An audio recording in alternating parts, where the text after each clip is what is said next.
Hello and welcome back to my new video. इस video में हम डिस्ट्रीब्यूटिव प्रोनाउन की बात करेंगे। इसके अंतर्गत ईच, ईदर, नीदर, एवरी और नन वर्ड्स आते हैं। ईच दो या दो से ज़्यादा में से सबके लिए इस्तेमाल होता है, यानी कि दो में दो, तीन में तीन और चार में चार। Each of the two kids is naughty, दो बच्चों में दोनों ही शैतान हैं। Each of the three kids is naughty, तीन बच्चों में तीनों ही शैतान हैं।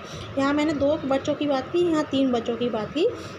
दोनों सेंटेंसेस के साथ ही मैंने सिंगुलर वर्ब का यूज़ किया है, क्योंकि डिस्ट्रीब्यूटेड प्रोनाउंस के साथ हमेशा सिंगुलर वर्ब का ही यूज़ किया जाता है। ईच, इधर, निदर, एवरी, नन, इन सभी वर्ड्स के साथ में हमेशा सिंगुलर वर्ब ही आएगी। एवरी वन यानी कि दो से अधिक में से सब, दो से ज़्यादा लोग होने चाहिए। एवरी वन का मतलब होता है दो से ज़्यादा लोग हों और उनमें से सभी लोगों से एक ही बात कही जा रही हो।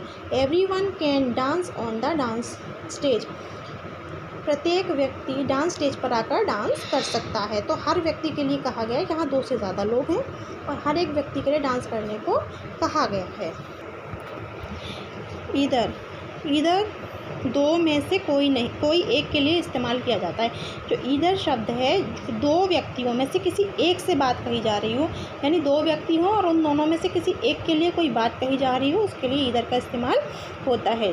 जैसे either of these two boys is liar, इन दोनों लड़कों में से कोई एक लड़का झूठा है, यानी कि दो लड़कों की बात हो रही है और एक लड़का झूठा है, तो इसीलिए ईदर का इस्तेमाल किया गया है। दो व्यक्तियों में से कोई एक।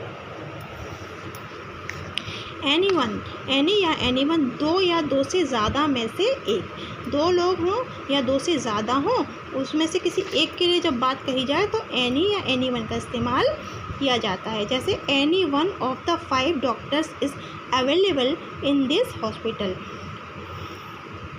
इस अस्पताल में उन 5 डॉक्टरों में से क्या कोई एक डॉक्टर भी उपस्थित है, ये पूछा जा रहा है इसमें, इसीलिए इसमें एनी का इस्तेमाल किया गया है। 5 डॉक्टरों की बात हुई है, लेकिन एक डॉक्टर की उपस्थिति पूछी जा रही है कि 5 में से क्या एक भी डॉक्टर उपस्थित है, तो इसीलिए इसमें एनी या एनीवन का इस्तेमाल किया गया है और सिंगुलर वर्ब यूज़ की गई है।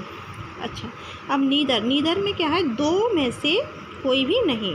दो व्यक्तियों में से जब कोई भी नहीं की बात हो तो नीदर का इस्तेमाल किया जाता है। मतलब दो व्यक्तियों की बात हो रही है और उनमें से कोई भी नहीं कर सकता या नहीं कर सकती, उसमें नीदर का इस्तेमाल किया जाता है। जैसे neither of them dance well, इन दोनों में से किसी ने भी अच्छा डांस नहीं किया, तो इसमें नीदर का इस्तेमाल हुआ है। नीदर जो है अपने आप में एक नेगेटिव वर्ड है, इसीलिए इसके साथ नॉट का इस्तेमाल नहीं किया जाएगा, वो ऐसे ही नेगेटिव सेंटेंस बन जाएगा। नन दो से ज़्यादा में से कोई नहीं, जब दो से ज़्यादा व्यक्ति हो और उनमें से कोई ना हो तब नन का इस्तेमाल किया जाता है।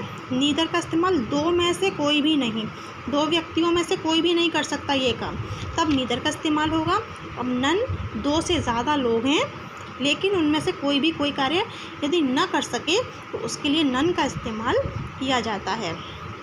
None of them is well educated या none of them is well behaved, तो इसमें नन का इस्तेमाल किया गया। नन अपने आप में एक नेगेटिव वर्ड है, नीदर और नन दोनों ही नेगेटिव वर्ड्स हैं, इन दोनों के साथ में नॉट का इस्तेमाल नहीं किया जाता है।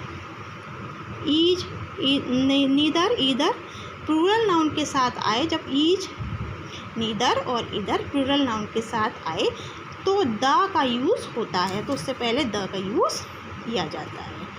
तो यदि वीडियो अच्छी लगे तो लाइक और सब्सक्राइब कर दीजिए। Thank you.